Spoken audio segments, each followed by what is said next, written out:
Apartment life has its conveniences until a disaster strikes and every one of them turns into a limitation.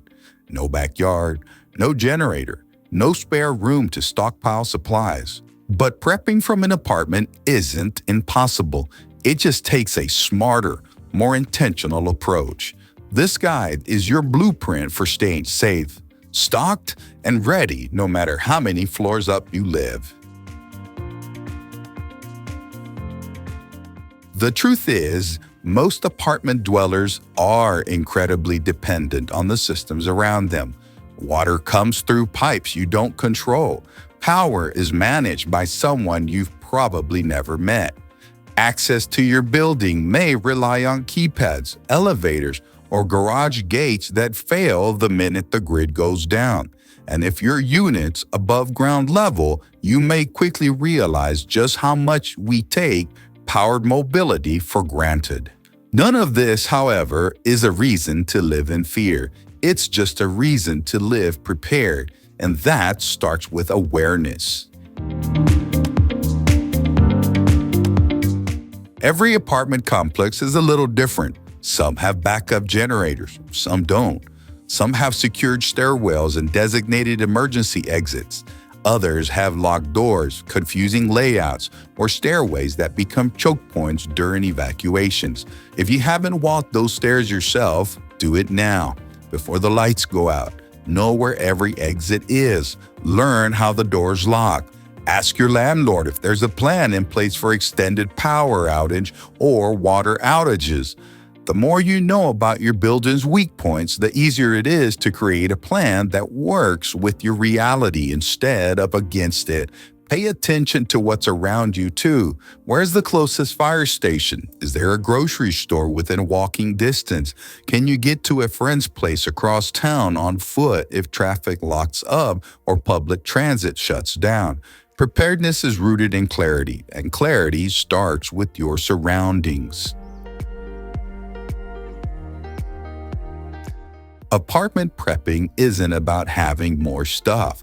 It's about having the right stuff, stored in ways that make sense for tight living quarters.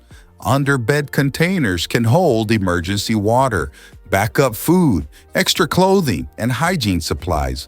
Closet organizers with labeled bins keep essentials tucked away but easily accessible. Even decorative ottomans or coffee tables with storage inside can double as a prep storage without turning your home into a bunker.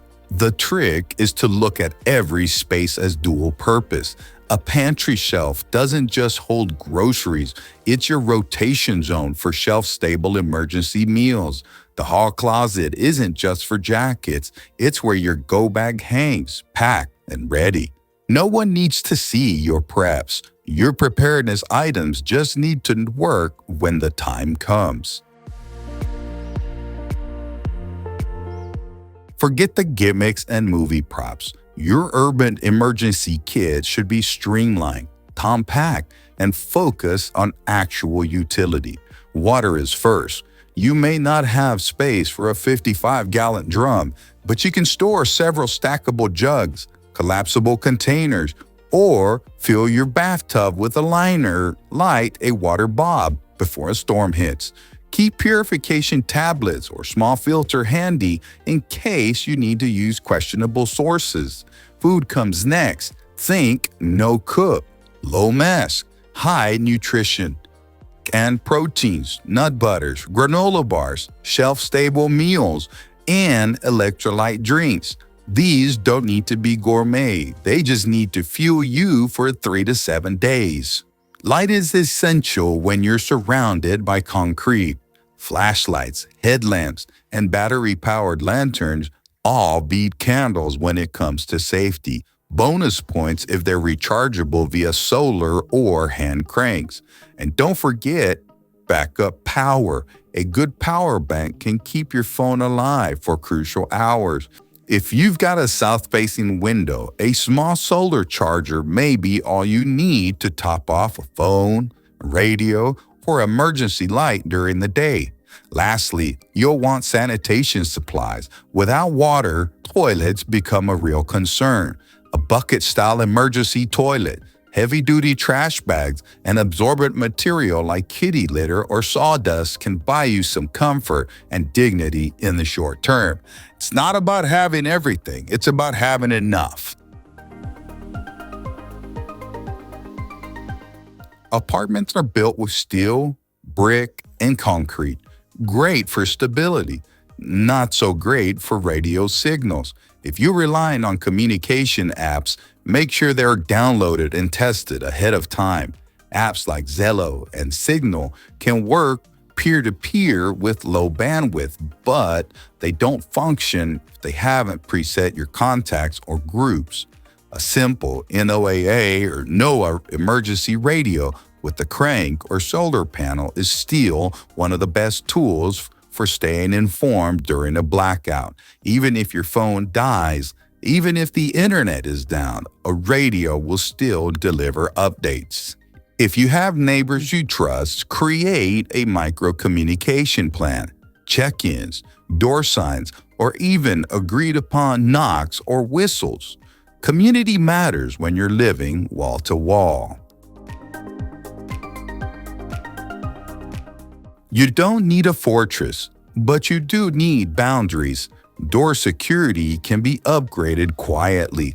A portable door brace, a secondary lock, a wedge alarm, or a simple jamming device can add peace of mind without violating your lease. Window film can deter break-ins and help retain heat during winter blackouts.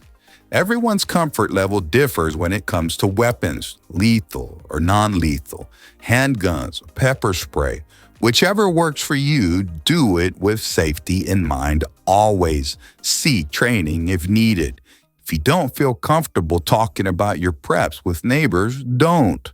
Operational security matters, but if you do find like-minded folks in your building, building a micro-network can make a big difference when help is far away.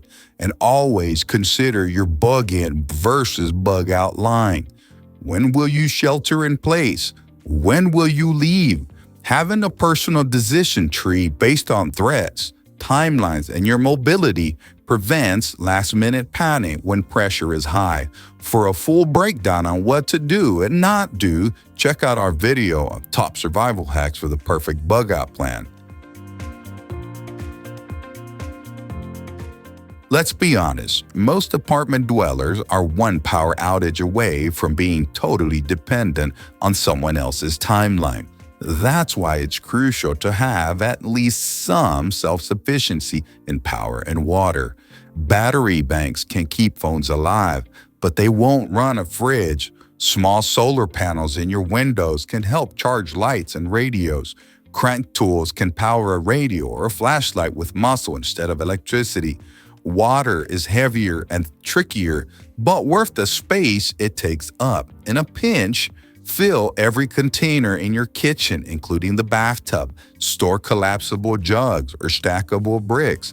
And always have a way to make questionable water drinkable, either by having purification tablets on hand or some sort of personal water filter or water purification filter bottle. Preparedness here isn't about going off-grid. It's about riding out short-term interruptions with grace and control. You don't need a gas mask or grappling hook to evacuate your apartment. You need a plan that's realistic. If elevators go down, stairs become your lifeline.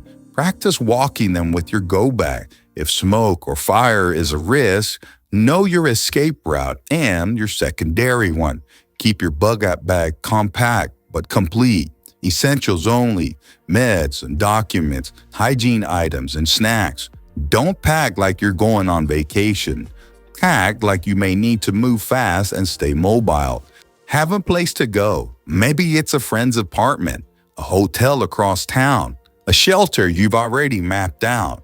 When you've already made the decision ahead of time, you don't waste time weighing options under pressure. You don't need a garage full of gear, a bunker, or a balcony. What you need is a mindset, a quiet confidence that says, I've thought this through and I'm ready. So use it, prep with purpose, store what you can, plan what matters, take action now, and be ready for whatever comes next. What additional items are you prepared with in your apartment? Let us know in the comments section below that may be featured in one of our next videos. To ensure you don't miss out on your contribution to this community, don't forget to subscribe. And remember, stay safe, stay prepared, and always stay ready.